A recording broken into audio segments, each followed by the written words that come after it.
welcome to the Outside Insights podcast.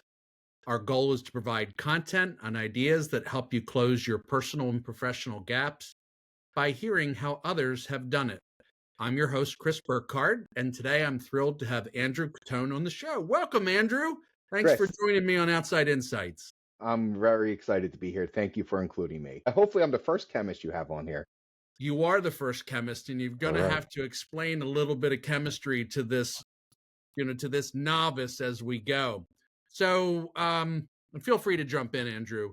Andrew's a very successful entrepreneur. He's a process chemist, which I hope I get a little bit of background on. He shares a passion and has accomplished as a bootstrapper in business, but he's done it in the complex chemistry manufacturing sector, which I think in behind the scenes stuff, guests and podcast hosts always talk. We both agree that's a really unique thing that I guess I hope we can highlight today. You sold your first business, Adesis, to Universal Display Corporation, and you've recently founded First State Hydrogen here in Delaware, and it's got a cool mission of providing clean and profitable hydrogen for the Mid-Atlantic. Andrew, anything you'd add to that? Oh, there's a lot there, and first the 4 points that I wanted to be able to hit on was the process chemistry, the chemistry manufacturing, the UDC sale, and wrapping that up into First State Hydrogen. And I boil chemistry down to two fundamental questions: what to make and how to make it. The what to make is discovery chemistry. Go and do and use everything you want. But how do you really bring something to the market? That's the question I love to answer. How to make it safely, how to make it high purity, and how to make it commercially viable. And that's exactly what we did with Adesis and why UDC bought us. So it was almost like a validation of our scientific skill set. So we'll just get right into it. As a consumer or a layman, how would I see, what are some examples of what I would see as the end product of that chemistry? That's exactly why UDC bought us. If you take a look at the colors in your cell phone, just about all those colors in some way or another have gone through the Adesis manufacturing site in Newcastle, Delaware. So when I look at my phone, Delaware is represented. Delaware is represented in there. As UDC, our parent company, owns that, but we're the manufacturing site for that. Understood. All right. Well, that's a great example. Like we carry it, we touch it 2,000 times a day. Yeah, and kids, my daughter's even more. Yeah, I get that. All right. So, but that's not the only place where you might experience Adesis. Recently, Adesis signed a very large contract with Johnson & Johnson. So there's a key material in those contact lenses that protects the human eye from UV light. And every Johnson & Johnson contact lens or AccuView lens has that key material, and it's all made by our manufacturing company or a group in Delaware. I should have known that as an eyeglass wearer and contact wearer, that there's more to them than meets the eye, literally, right? So that's really interesting. I see what you did there. I like that. I didn't even mean to do it. I guess that's the only way you get away with that kind of bad dad joke, Andrew, to be quite honest, right? But we'll make it work. So you had a couple of points, and I kind of got you going. Let's go through them one more time. I want to make sure we cover them. All right, so we hit process manufacturing, we hit the sale of Adesis to UDC, but in there is chemistry manufacturing. When you look around Delaware, the history in this state of chemistry manufacturing is really amazing. One of my favorite pictures was a map of DuPont Experimental Station showing the patents and discoveries of every building on that site of where those discoveries were made. And I like to think that Adesis is a little bit part of that as well. But when you think about when we were building up our manufacturing in the United States, manufacturing was leaving the United States. Yeah. It was going to India and China. And is this early 90s, early to mid 90s? Late 90s, early 2000s. All right. That's when this was happening. I actually came to the Adesis predecessor company called CB Research. And in a little bit of time, I worked my way up to run half the company. The other half of the company, not quite like this, but to summarize, said, hey, Andrew, we're going to steal the technology. We're going to steal the people. We're going to steal the contracts. Why don't you come down the street and run the company with us or for us? I said, nope, that sounds wrong. And it doesn't seem ethical. Nope, right? definitely not. And there's a lawsuit that we won showing that we were actually the good guys, but took way too long to fight and win. But what it resulted in was not just the global economic headwinds that we had to face, but really some internal technology theft headwinds and people headwinds and bad reputations that we had to deal with. And it resulted in layoff of over half of the company. So at that point in time, the owner came to me and he said, I'm a little bit too old to rebuild this. You want to buy the company? So I went home to my wife and I said, there's this great company. It's $1 million in debt, 3 weeks of money in the bank. And we lost all our contracts and laid off half our staff. Can I have all our money and buy the company? Considering China and India were taking all the manufacturing, my wife said, absolutely, go for it. So we went Andrew, full steam ahead. I'll let you hand it right back to you, but I'm blessed to work with a lot of entrepreneurs of lots of different stage. But I always start with, do you have support at home? It's the first question I ask. And people look at me crazy. So you're bringing it to life because you have to have that for that That's the first couple of years. That fight is not for the faint of heart. No, you would joke around that we live on hot dogs and mac and cheese. And there was a few years where we And were maybe doing that. sometimes you cook them and sometimes you put milk in it, right? Yeah, Sometimes that's not. sometimes you don't have the milk to do it, for Yes. sure. But luckily, I had all that support at home, and we have 3 daughters, and they were very young at the time. So even just coming there and being able to tuck them into bed or read them a story, my wife had set everything up so that I could at least come in and make sure I engage. Because when the entrepreneurial question that we have to answer and the families have to answer is not, are we going to be successful? Without being conceited, yeah, we're going to be successful as long as you have a good idea. The question entrepreneurs oftentimes can't answer in the affirmative is, are you willing to pay the price? How many hours a day? How many days a week? How many weeks a year are you going to have to work? How many of your children, their personal events are you going to need to miss to make sure you're successful? And the Are you successful willing to entrepreneurs, do the pain to be successful? right? It doesn't happen overnight. And I think, I don't know, that's a sign of me getting old, Andrew, as I think about that. I tend to rail on that point that, what was it, Jobs that said that? Yep, we were an overnight success, 18 years in the making, Right. or something along that, 19 years in the making. Took us 19 years to become an overnight success. Yes, thank you. Thank you. Oh, how we twist words for our own That's benefit, right, with things. Never let the facts get in the way of a good story. Well, and as long as I'm we're close. joking. I'm joking now. I'm No, joking. I think in this spirit of this, I think we're making a good point. So, my goodness, had you been planning this, like, I'm going to be an entrepreneur, or was it like the bolt of lightning? I saw, no, you know what? I didn't even realize I was an entrepreneur until probably after I sold the company 12 years later. I just always thought of myself as a chemist. But what I always saw growing up in the city of Philadelphia is if you see somebody in trouble, you see somebody getting pushed around, maybe it's that Italian neighborhood I grew up. But I like to be the first guy off the bench to make sure Community. I'm standing up for that community. And I saw somebody and the owner of the company who was a good man, was taking care of me and my family. When my first daughter was born, he sent flowers to the hospital. It was one of the proudest moments of my life. Like, wow, my company's recognizing me. When my second daughter was in the hospital, we were out at lunch and he bought my wife some sushi so I could take it to her in the hospital. So small things. There's a lot of other things. Like, no, I'm not going to let this guy get pushed around.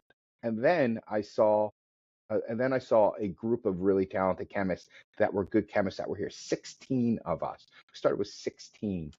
And like, no, you don't run from that. You run into that. And that's what I saw. So I didn't realize I was an entrepreneur until after I sold Adesis. So I always reflect on, and I've talked a lot about what I call the second decision, and I didn't create that, but I think the first decision is you become an entrepreneur, and the second decision is something I think you worked hard at, which was to become a CEO. And I think they're two separate things.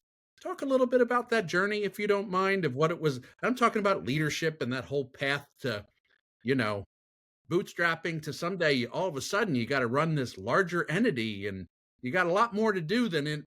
I almost sometimes long for the early days, Andrew, where everybody could gather around a couple of cubicles. For you, it was a few labs, I'm sure, and you could get your whole strategy and communication done, like, over a pizza.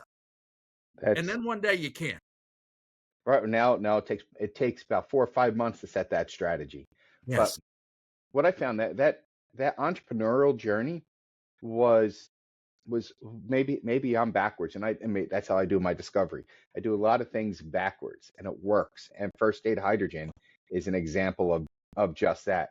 I love when people look at problems from a completely different angle, and that's how you can see something unique. The role of CEO, I didn't become CEO of Adesis until we sold to UDC. I was actually the vice president there. So I never really cared about the title because I knew we had a mission and a vision. It's that vision that I was after, that I knew what we could build here, that we could compete against India and China and the low cost prices, and that we could really focus on that high IP and speed. And I wanted to look for those chemistry problems to solve. But we had to build a culture. And that is what really got me. Is I love building that culture, that community. And that's what I was chasing down. I was de facto the CEO because all the decisions went through me, but I didn't have that title. So that was a real leadership journey for me, is set, being able to set the culture. That's what's most important to me. Sometimes I read that culture is soft. Give me measures, hard numbers, data-driven decision making, which is something I know that you stand for. I'm also a culture guy, proudly. How do you balance that? And what was the journey like? It was painful for sure. It was painful in the beginning because we had no money, and I remember we're coming up on a holiday party, and our holiday party this year for Adesis is going to be at Longwood Gardens. It's going to be so fancy. I remember I can go into the cafeteria just down the hall here, where we had our first holiday party. It was a potluck dinner. We're sitting on buckets. There's my Philadelphia accent. We're sitting on buckets eating whatever we brought in. And still, one of my favorite days of the weeks of the year, are when the group still has the holiday cookie bake off, and we Yeah. look for that. But when you have no money, it really helps focus you, and that's what we did. But the biggest challenge I faced in building this community is when we hit about 75 to probably about 100 people. Then the Adesis monster, in a good way, was growing and growing and growing, and my personality could no longer be out generating the business and then deep into the culture. And we lost our way. We lost our way. You had to make a And choice with your time? I had to go out and get the business for sure. So I made that choice, but I had to shift my responsibility to building the culture to the next generation leaders. And I could talk about the dilution of the American PhD. I was part of that.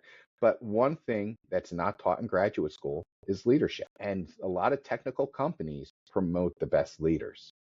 I'm sorry, a lot of They technical, promote nope, I they just messed it promote the up. best technicians, right? That's it. They promote the best technical We people and not the best leaders. we all knew what you meant. We all Yeah, knew what you good. meant. And the best salespeople become sales leaders. It's a common path, and one that shouldn't be done, frankly. That's right. And that's where I was slow to develop as a leader, because we were succeeding and we had the ability, and maybe it's because I didn't hire right at those times, but we had the money now to invest in the right people. But I always prided myself on not losing that edge. Don't be like Rocky 3, where it becomes a civilized fighter. Make sure you're Rocky 1 or Rocky 2, and stay hungry. And So, Chris, Andrew, I don't I know if wore with this. a, sorry, Yeah. go ahead. Go ahead, please. Go ahead. I was going to say, as an example, I wore with a badge of honor that when we first started Adesis way back, I said, I'll pay for the coffee, or if you want to keep these little fancy K cups, you guys can pay for the coffee. They said, we want the company to pay. So we had very inexpensive coffee that everybody had to brew. I wore it with a badge of honor, like that we still had that same coffee, because it was a remembrance of where we came from. But it's that exact mindset that actually hurt the culture that I value so much. Why? Because what it didn't do, because I didn't either train, communicate, or otherwise hold my leaders accountable to setting that culture that was important to me. And so that got into the database decision making, that our ENPS, our employee net promoter score, was down, and our retention was down. Our attrition was up. We were losing the good people. We were retaining people who were not functioning well. So, Andrew, this is just discussion. It's pretty common when you go from 16 to 75. First of all, a couple of theories I was taught. Sometimes what happens when that first time you do it, 10s higher 9s, 9 higher 8s, 8s higher 7s. Before you know it, you look at, you got a lot of 6s in the company. But I also think there is something around that scaling process. When something, that first time you get beyond the founder, you're operating as a founder, that second founder, Hmm. that, we've got to put systems in place. We've got to put structure in place. What gets you to that 30 can't get you to 75, right? That's right. That's right. I view it as like I call it the Russian rocket syndrome. I was reading a Okay. book about the space race to the moon, and the Russians put this little circle up in space that went beep, beep, beep, Sputnik. And Americans went crazy. Oh my God, it's the end of the world. Meanwhile, NASA was saying, no, we're not going to quite do that. We're going to get the German scientists who know how to launch these V2 rockets. And we're going to, so Russia could just went bigger and bigger and bigger and bigger, and they could crash land into the moon before anybody else. But the United States said, we don't really want to crash land into the moon. Let's land on the moon.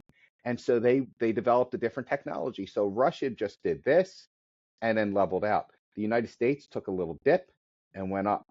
And that's exactly what we need to do. You just can't grow bigger and bigger. Now we apply that to chemistry manufacturing. Well, when we started out, we were R&D. So we have beautiful R&D scientists skipping along in their blue sky world trying to invent everything. Try and put structure on that, because the type of chemist I am is a process chemist with structure and routine. So just That was difficult. a novice question. An R&D chemist, can they have a 10-year timeline? Or is that too long for an R&D chemist? And I know a process chemist got to go a lot faster than that. The R&D chemist can probably have, I would say, if you're in pharma, 6 to 8 year timeline. Okay. All right. If you're in the OLED industry, no, you're probably a few months. So how do you just change people out, or do some people get on board with that? As it turns out, very few people were able to get on board with that. Very, very few people were able to make that transition. So luckily, we did not have to transition people out. But as the company was growing, we switched our hiring strategy so that we hired different type of people. So people who understand that manufacturing. And Chris, what that results in, now remember, we sold Adesis for $36 million. What that results in is $100 million plus exclusive contract with a contact lens manufacturer. That's the power of structure, coupled with R&D that had discovered this. I've heard you talk, hence the invite to be here. You're very passionate about quality, or is it ISO? I've heard you.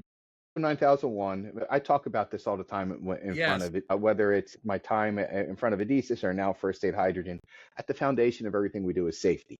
And then we have a good, strong safety system. And then a quality management or compliance system, which is ISO 9001. So once you get your safety and your compliance down, then you can only go as fast as you can do those two things well. And then you can make your delivery on chemistry manufacturing, whatever it might be. But ISO 9001 basically says to me, say what you're going to do what you say, focus on your employees, focus on your customers, and set things as routine, because that leads to operational discipline. Operational discipline leads to operational excellence, which leads to margin enhancement and employee retention. Andrew, is that only in chemistry, or is that in accounts payable and sales proposals and marketing? It depends on who you are. I see patterns everywhere. Yeah. But ISO 9000 is not just chemistry, man. It's a business. It's really a good business tool, and it doesn't matter. A lot of companies in manufacturing do this, but if you have a product that you can sell, you can be ISO 9000. Understood. And it's a business management system to me. So we're covering Adesis pretty well. I don't know if there's pieces you'd like to work in, if there's anything else that you'd like to work into that part of you. I have a few other questions, but I want to make sure you cover what matters. I think I'm very happy with what we cover what matters. One thing that does matter that maybe we didn't cover and will be highlighting the name Adesis, which is really named after two of my daughters. My third girl wasn't born yet, and my wife. So two of my daughters and my wife go into the name Adesis. And So so whatever I do has to be passionate for me. what are Passionate. you doing for this third daughter now is what I need to know. Is like, She got to go to the Super Bowl while her sisters there you were in, go. and so that's all she got. But Well, I'd say she won. How about that that? That doesn't sound so bad. We do it share was that in common. My dad named a company Calb Enterprises that I think he still has after the names of all the kids in our last name. So okay. interesting thought around that.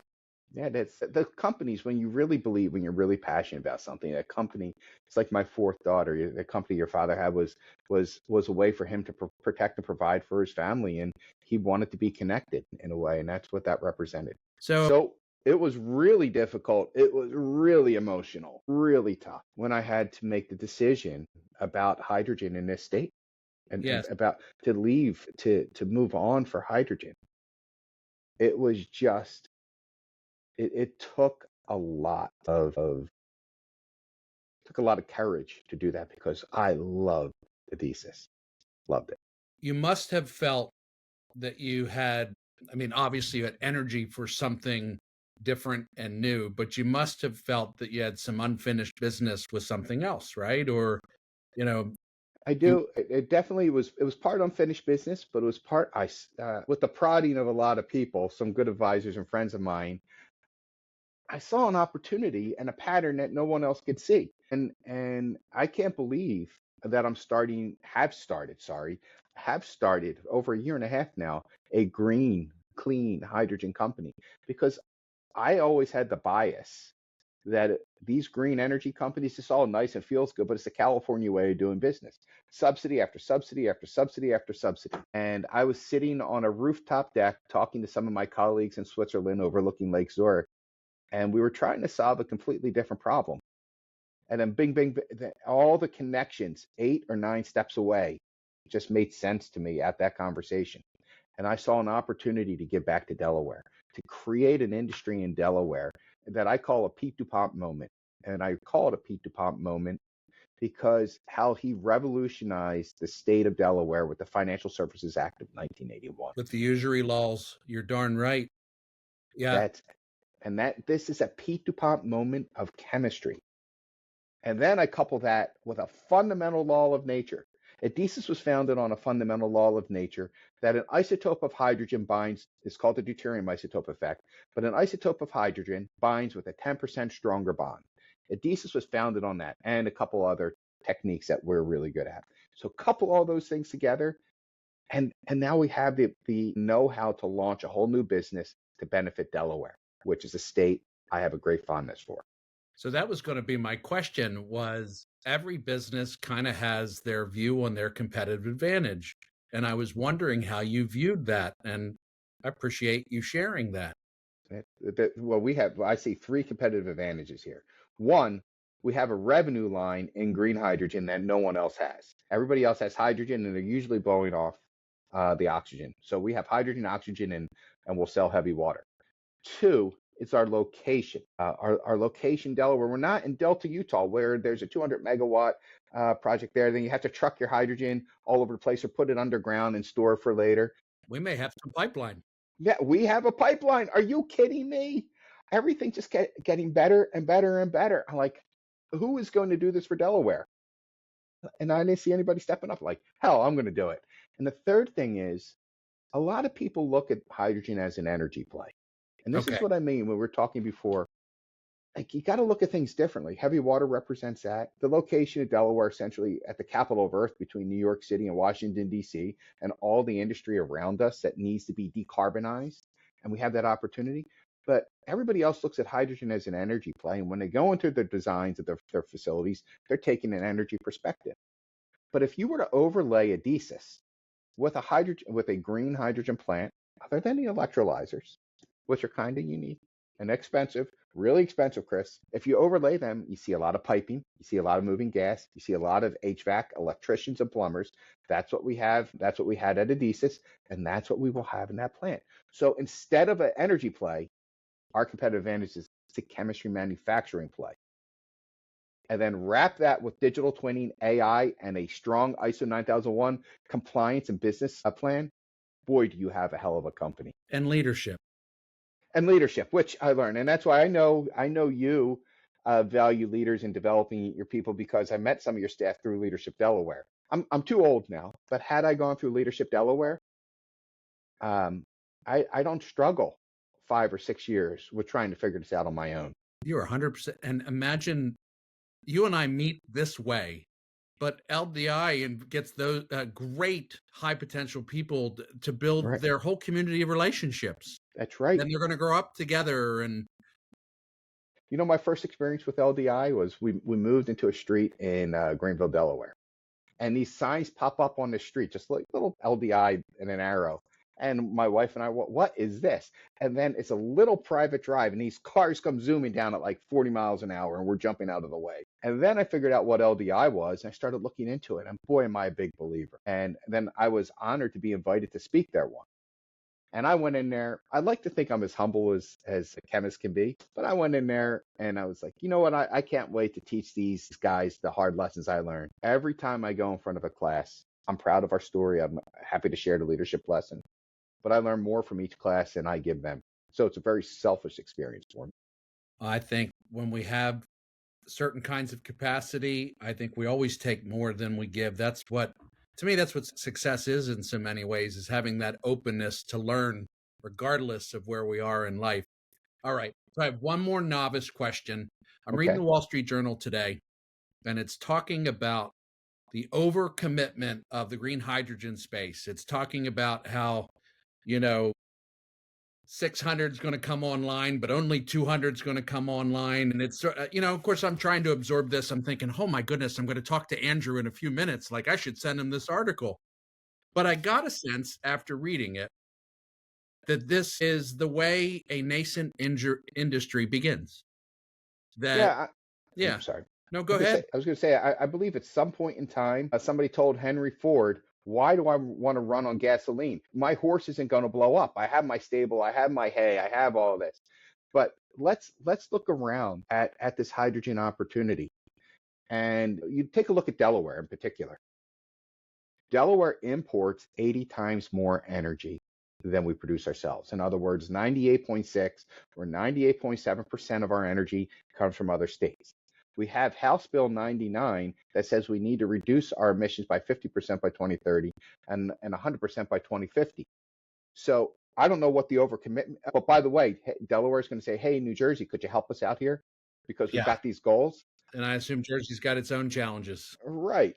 So, but when you look at this, I don't know what the overcommitment is, but when I do the market analysis, the way we're looking at this, we need 2,000. This area needs 2,000 metric tons of hydrogen per day. 2,000 metric. Look at this industry. So that's a market opportunity that I don't have to truck the hydrogen all over the place. It's literally right around the corner. So I don't know what the overcommitment is. Yeah, the article was saying it wasn't money and it wasn't investment. It was the ability to bring it online, that only so much could be brought online per year. And it wasn't really talking about the friction that was causing it. And, I don't read that article if I'm not talking to Andrew today, and obviously it's dangerous. It is a longer term play, but I sense that you can do a lot with it right away. That's really what I'm getting at. Right. I'm into business. I'm a for-profit capitalist. I Yes. believe in enlightened capitalism, which is a lot of community engagement, but so not ruthless capitalism. And Adesis has hit that point as an example. During COVID, we manufactured 2.5 metric tons of hand sanitizer and distributed throughout the state for free so that our first responders could have it. So we believe in community, but there's a lot of hesitancy because people don't think you can be profitable here. Again, Chris, they're looking at this as an energy play. They're not looking at chemistry manufacturing. It's a whole different mindset when you look at it like that.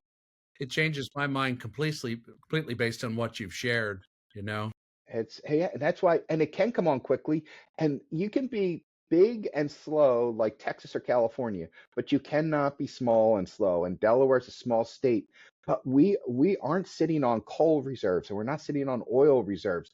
We're sitting on infrastructure.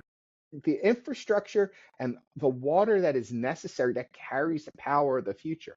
Do you know that by mass, hydrogen burns with 3 times the power of carbon-based fuels? And when you when you burn hydrogen, all you get is water and no carbon dioxide. Let's do a study of all the different cancer clusters around the tri-state area. And why is that? It's from all that smog. Let's decarbonize those. Let's have some community engagement, and let's bring high-paying industry jobs, chemical manufacturing jobs to those communities that have been overlooked for so long. What are the challenges to bringing this to market that you'd like to talk about, of course? Yeah. Well, I think the universal challenges, and then we'll talk about specifically to first state hydrogen, are going to be distribution, permitting and regulation, and electricity. Now, we think we have solved those three, but boy, they were hard to solve. And until we actually put it in practice, it's all theory. But you solve those three things differently depending on where you are. If you're in Phoenix or in Delta, Utah, or in southeastern Georgia, where there's an electrolysis plant, or those distribution, permitting regulation, and electricity are all solved differently. So, but we think we've solved them here because Delaware is sitting at that peak to pump moment. We're on the precipice of reinventing with it. So we can deliver we could turn Delaware from a net importer of energy to a net exporter in 10 or 15 years. The challenges that are unique to first state hydrogen are twofold. One, companies that do this are ExxonMobil, Royal Dutch Shell, Mitsubishi, Plug Power. They're billion-dollar nation states in some cases. Yes.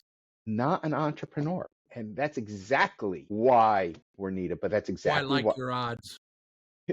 I'm going to bet on me every time. Yes. However, banks that we're talking with, and they've been very receptive, but when the rubber hits the road and it's time to fund, let's be honest, the bar that we're going to have to clear is going to be a lot different than the bar that ExxonMobil, Royal Dutch Shell, or Mitsubishi is going to have to clear. Because, well, they're big companies, they know that. And the second thing is we want to use an electrolyzer technology that is considered TRL9, technology ready to launch level 9. I mean, it's ready to go. It's commercial. It's been used all over the world. But it's not really being used in the United States to any measurable extent. Plug Power is one exception, but is that like the size of a semi-tractor trailer? Is that, or am I way off base? It is, depending on the size of it, 60. We want to have a 60 megawatt plant that would fit it. That would probably, that aspect of it would fit within a tractor trailer. That aspect would. There's a lot of, I then have to move the gas, have to move the water, have to have the safety systems. So we need about 4 or 5 acres. You're like, that's all you need to produce 24, depending on the size, more. 24 metric tons of hydrogen a day can be produced in 5 acres. You know what? Delaware has a lot of advantages. One of our disadvantages is we don't have a lot of land, but we have a lot of water. And so you use this little bit of land to produce a lot of this energy from all the water we have. That's smart business. No one else is looking at Delaware. So what am I missing? Why isn't everybody doing it? Well, I think it's because they're looking at it energy play. 2, they're developers. And like, I kind of recoil. Now I went from being a chemist to an entrepreneur to a CEO to now I'm a developer. Like, no, I'm not a developer. Yeah. And it gets into, I think they're not looking at it the right way. They're looking at it as an energy play, not chemistry manufacturing. 2, there's too much government subsidies out there. Too many tax breaks. Too much. And their end goal is not to maximize that revenue for themselves or their investors. That's my shorthand. Whereas first state hydrogen is chasing a fundamental law of nature that we know the American public wants. That's better for our area. Clean energy that's more powerful, not relying on other nation states to provide it to us, and it's right here. That's a good business model. We're chasing a fundamental law of nature. A lot of other developers are chasing subsidies. So that's what I think distinguishes us. So interject something probably about how I think you grew up. I heard you tell a story live about a bike once, and I think it was significant in not only how you grew up, but how you approach challenges like this and how you view things. You feel like sharing a little bit of that today? Sure. I shared that bike story at a grit talk where just 36 hours before I put my father in hospice. So I was thinking, like, why do we do this? You think about I think about the immigrant story or the Italian immigrant story in my face, but this bike story was like I was always embarrassed by my dad. He always embarrassed when I was younger. Always embarrassed me. And then I remember getting teased and because I had I think we all can had a bike. identify with that It's a like, little bit, right? hey, you don't appreciate you Yes. don't appreciate him until afterwards. And like not after he passed away, but I'm glad I appreciate it sooner. But went to my parents. I said, "Wow, can I have a blue Huffy bike?" Because all the cool kids in the neighborhood have one. Hey, do you want a blue bike? Yeah, sure. I was like, "Oh my God, that was easy." I was like, we didn't have any money, so the next day or the next weekend, my brother and I had to go pick up these cans to recycle and get like 10 cents a pound. So we dropped the cans off, and my dad went across to the junkyard. And so my brother and I were running over all the piles of junk. My dad was picking up stuff and didn't pay any attention. About a week later, he called me down to the garage and he said, I got you that bike. And you're He built, thinking, what? I'm like, God, I ran down. It was a Franken bike. It was like mismatched handlebars welded together, a banana seat, different colors. Like, what in the world had just happened here? But I rode it. Boy, did I get my ass teased. I went back. I was like, can I have this? Can I get that blue Huffy bike? Okay, you want a blue bike? We'll get it. I get back down to the garage to go do my paper route in a few days. My bike's taken apart. It's all painted blue. So, So, but what? Andrew, that has significant for me, and that I was a paper boy, and my parents were starting a business, and my grandfather was a mechanic at DuPont, and I asked for a fancy bike. And what showed up is what my grandfather built me. And, I got teased mercilessly, but I did that every day because I had 88 papers to It's deliver, right? Like, I got a job to so do. your story struck a chord, because isn't it terrible that I don't know why I was embarrassed as I think about it. I mean, the No, fact that it was built for us, you know I don't feel bad because how at that age can you have an appreciation for for somebody giving you everything? That's how we learn and grow. Like Good I point. learned that we gave my parents both, but my dad in that case If gave everything. everything he had. That's everything. That's it. So that's what I tell my daughters. As long as whatever you do is good and legal, you just give me everything you have. And that's the lesson I took away from. And I didn't learn that until maybe I was 21, and that's probably young. I remember when I was going to grad school at the University of Florida. My dad said, "Oh, we're so proud you're going to be a PhD. This is great. I'll drive you down." I'm like, "Hey, the failure rate here is like 60%." But he wanted to drive me down. And we spent a few days together. Like, yeah, this guy's not that bad. I drove him at the end of the day. He paid my first month's rent and said, "That's all I've got for you. I can't do anything else." Like, thanks, Pop. I drove him from Gainesville to Jacksonville, about an hour and a half. And this is before 9/11. So I went into the airport, sat with him before the plane went. And then we talked. It was like, wow, this is great. This guy's not bad. He got on his plane and the panic hit me. Oh my God, I'm really, really on my own this time. There's no net. Oh my Yeah. God. I was It's almost not how it is in paralyzed. movies where you're jumping up and down in the bed and excited to be on your No, own. No, it's no. scary as heck. But you know what then? That hour and a half drive back from Jacksonville to Gainesville, I realized I was embarrassed or hated that guy for teaching me everything I needed to become a man and to be a good man and to be a good husband and to be a good father. He taught me all that in the hard way, and he didn't take the easy way to make me like him. He took the hard way and taught me to. And so that was the maturity that hit me, and that is what I was grateful So we'll cross out that question. What advice would you give your for. 21-year-old self, huh? Like, There it is. yeah, listen There to it your father, is. appreciate your parents a little bit more early on, for sure. Well, I think it really is great to understand your come from, and that's how you learn those lessons. Like, I really like that story, and it's not too leap of faith for me to say it's those lessons applied, closing that gap, that helps you succeed and will help you succeed, right? It's those are the important, that's part of your values at this. I draw on my past. I draw on the strength of my family, my parents and grandparents, and my wife, of course. But people will celebrate me and you, Chris, because we're entrepreneurs. We start a company. You have podcasts. People celebrate us, but I often think the celebration's misplaced because so if we fail, you know what? We'll be embarrassed. We'll declare bankruptcy, but we're fine. What I really think about is your grandfather built that, was a mechanic and built that bike, and the immigrants that when my family left Sicily, and what were they feeling on that boat less than 100 years ago, or a little bit more than 100 years ago? They were going to a country, and I love this country, but not too friendly to immigrants. They don't speak the language. Were they cramped on the ship? Were they seasick? The concept when you're 8 years old that you have $5, you go into a country, you don't speak the language, you're seasick, and you're never going to see your parents again. There's And pretty if you much a fail, guarantee that everybody you talked to in America's relatives were on that's a boat at some time. right, exactly. So they took, don't ever forget that. Don't ever. And so the risk that they took, in fact, I think I saw somebody highlight the Mayflower and say, oh, they had all these people come over on the Mayflower, and then here's who survived to that first Thanksgiving. Not as And many. no, it was like a much smaller percentage than I thought. And you think that's the price, the chance is something special in this country, and in particular, the state of Delaware, something really, really special that that people take that chance, and you and I have a duty to repay that to our ancestors. At least I feel I do.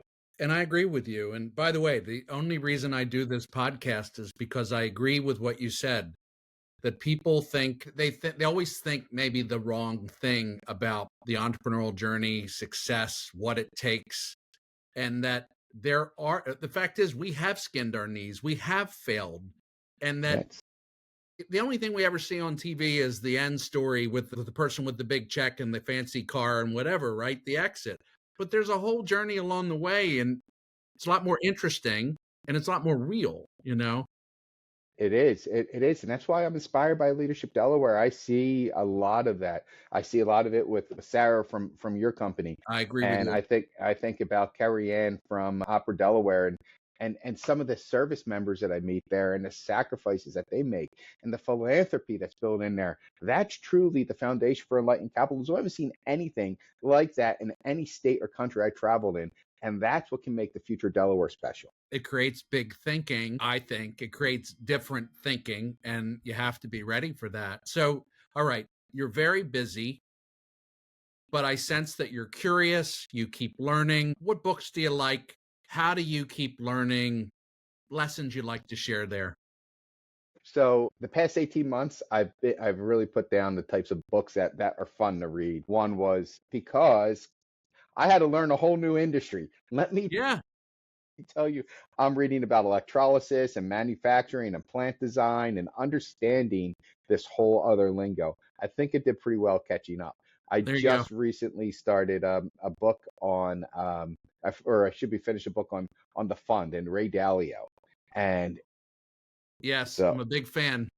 yeah, so I was reading that, and I was a little bit scared because of my love on database decision making. He like took it to the next extreme, or So, hopefully a few levels where it almost became a religion or a cult. just So for the audience, Ray Dalio ran Bridgewater, I believe, and he basically kept score of everything. If Andrew and I were in a meeting, I think we had a digital baseball card of where Andrew could see like like I had a 40% success rate with my decisions, right? Like, so it yeah, was a it was it's the crazy. believability was the believability score was the overarching theme there, and that is was that one, like he might have had like 240 different variables, but that believability was the one that he.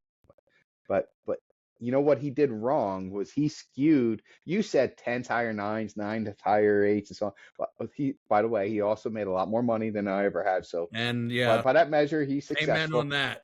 But what he did was skew him to be that 10. Nobody could ever be smarter or better than him. And what I try to do in hydrogen or at Adesis was surround myself with people who are subject matters who are smarter than me.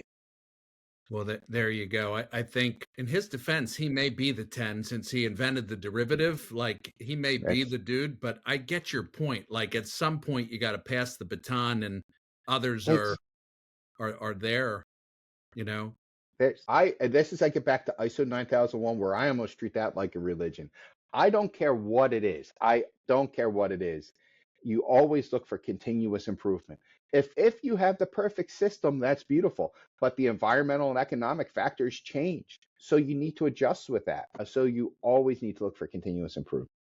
Just a couple questions as we wrap up here, Andrew. And I'm saying that so that there's any themes or things that you'd like to share, that it's a good time to do so. My audience enjoys recommendations on books. So obviously Ray Dalio is one, and we'll put that in show notes and put a link there. Any other books that are high on your list that you give as gifts or that you like to talk about? We'll focus on one that not only I think has helped my leaders at Adesis, at First Aid Hydrogen, but also my marriage, Okay. which is the book Conversational Capacity. Are you going to mind if I hold it up? Just Please. conversational capacity. Go ahead. So I was a member of the Vistage group as I was trying. I mean, because I was searching for. I'm always trying to learn, and I was searching for that business structure. So I went into Vistage, and we had all of the Good to Great and all these books. But the one that really stuck out is what I failed to do at Adesis was handle those hard conversations properly. And that book, I gave that out to everybody here. That book really helped us. It helped us have the candor and curiosity in a non-defensive way once we worked on those conversational muscles. But the funniest story about that is my wife had lost a bet. My wife had lost a bet, and I just couldn't, like, I view a conversation as a journey, like a double helical journey. And Yes. And I would love to debate politics with her, but I just can't, because while I'm talking, she's thinking about what she's going to say next. And that's just a partition soliloquy. Yes, So it is. I don't now. So now we're much better. But she lost a bet, so I said, I need you to read this book. And then I made it even worse. You have to give a book report because I want my daughters to make sure they have this too, and they listen to you a lot more than me. Well, I came home from work one day. I was getting the stare down, Chris. It was bad. I went through everything. Happy birthday, happy Valentine's Day. Your hair looks great. I had no idea. And she opens up the We book. often don't. Oh my God, did I missed. And I realized that I take notes in the margins of every book I read. And there, with all the bad habits, I circled all the bad habits that Jennifer. Like, it could have been somebody at work, Andrew. No. It's like, I didn't think well on my feet. I don't lie. I'm not smart enough to lie, right? Because you got to remember it. So it's like, yeah, I got enough to remember. So once we got through that, we now have great political discussions, and they're non-defensive, and it's really just the ability to engage on topics and to keep an open mind.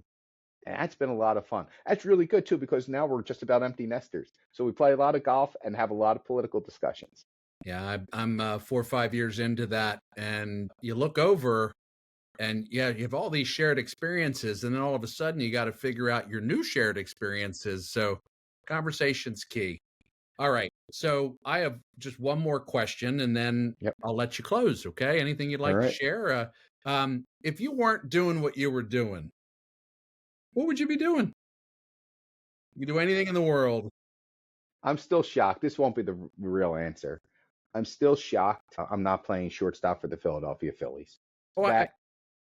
But I guess my athletic abilities were more suited to chemistry. I love this state. And Larry Boa was not much of a chemist. I just, just in the spirit of, No, but it was that. But boy, was that. Didn't that guy give everything he had?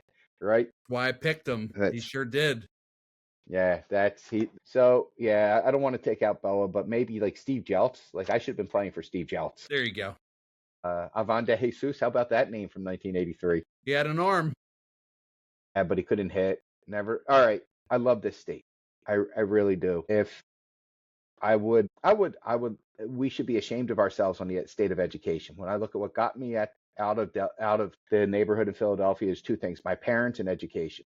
This state has an opportunity to be a state on a hill, a city on a hill, the Switzerland of the United States. We spend top 5 in education, and our results are bottom 5. Nobody's changed that over the past 40 years. Somebody, just like Adesis and Step Up, somebody has to run for governor and say, we're going to fix and help our kids, because the adults are putting their reelection ahead of the importance of the reelection, ahead of the future of our kids. And this affects the pipelines for people we're going to hire. So I would love to run for governor, but I won't. Nobody can argue with that. So, by the way, I have a pretty good track record. I had governor-elect on here, and then he got the gig. So this is just an early audition, so this is a good thing. You're going to have to get that one by Jennifer. Well, stop writing in the margins, right? Or maybe we need to write that in the margins. So, Andrew, this has been really fun, and I feel like we could do it forever. Any final messages? I think we're at a really good place, but I just want to make sure you have any last thoughts. Is anything to bring it home? I think to bring it home is what you said is for an entrepreneur to be successful, you need the strength of family, and you need the support from home, and the family strength is not just that immediate family. It's a higher power, a higher calling. You almost have to. I felt for us to be successful, I had to have that. I had to have that sense of purpose. I totally agree with you, and have found in my informal data decision making that those that do not have it often quickly get off track. They don't see it through. Andrew, they're not willing to. They might not be willing to pay the price. Thank you for having me on, Chris. I probably talked too much. Thank you. No, not at all.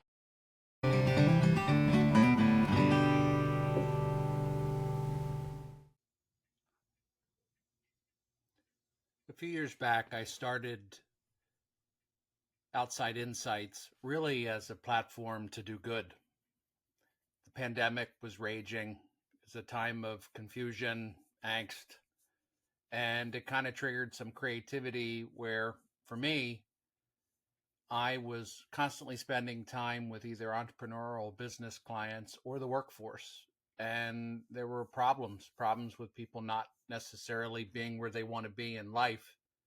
So the irony is Outside Insights and my book Opposite the Crowd, which I co-authored with my dad, Alan Burkhard, were kind of born together, as Alan was some of those early guests.